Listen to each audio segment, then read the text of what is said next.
Good morning, I'm J. Lenore Bressler, and welcome to the January 5th, 2018 edition of the Bible, Delight in the Details, as we are looking at the new year and some verses that perhaps can help guide us as we look to the new year and our resolutions. Proverbs is a great book. It's full of good earthly advice with a spiritual connotation as well. You got to take Proverbs, though, the way it's meant, which are as guidelines. They are not specific necessarily for every situation, nor are they absolute promises from the Lord, but rather it is godly advice about how to orient your life and your interaction with people in a way most conducive to having an effective and meaningful and happy life. And it is in that context that we're going to look today at Proverbs 19, verse 21. Something very... Josh, thank you. Josh, my husband is behind the computer doing crazy things trying to make me laugh. Okay, so back to business here. Proverbs 19:21. Many are the plans in a person's heart, but it is the Lord's purpose that prevails. There are other translations. That was the New International Translation. In the New Living Translation, it is said like this: you can make many plans, but the Lord's purpose will prevail. In the English Standard Version, many are the plans in the mind of a man, but it is the purpose of the Lord that will stand.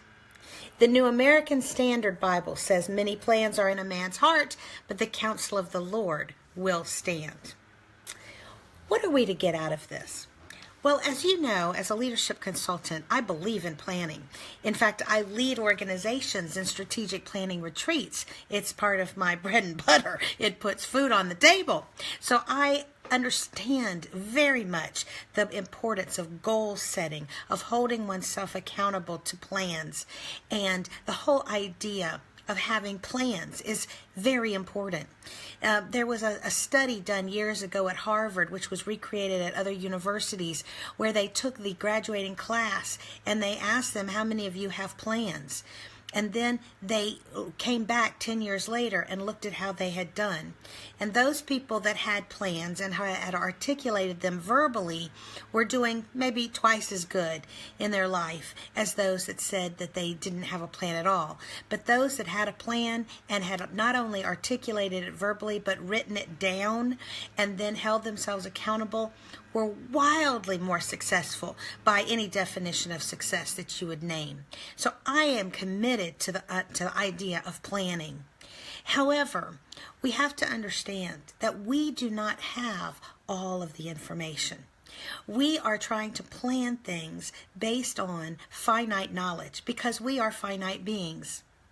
God, who sees eternity and who sees not only what's going on in our lives, but in other people's lives and what they will need as well. In addition, he sees the future, things that are coming into our lives that we can't even anticipate right now. And so we need to hold our plans somewhat lightly.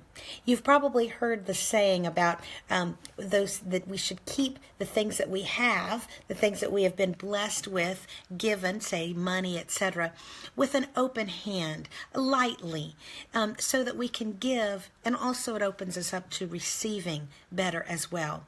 Well, it's the same thing with our plans. While it is admirable to be steadfast and to hold yourself accountable, it is not admirable to be absolutely inflexible. God does know better. And when you ask him to guide your plans, sometimes he will take you just like on a journey, just like if you get in your car. You don't necessarily stay on the same road the entirety of your destination. Sometimes you get to the same destination, but you have to make a detour. Or there is a different road that for whatever reason you wind up taking than you thought. So make your plans, but hold them somewhat loosely and say, Lord, as best you have led me right now, this is the direction that I feel that you're guiding me in. But should we need to take a detour or should we need to go in another route, I am ready and I am wide open. Hold everything in your life, including your plans, with a very light hand, keeping them open so that God may be able to place something even better in that palm of your hand. Because remember, He keeps you in the palm of His. I'm J. Lenore Bressler. Visit me tomorrow on the next edition of The Bible, Delight in the Details. Have a great day.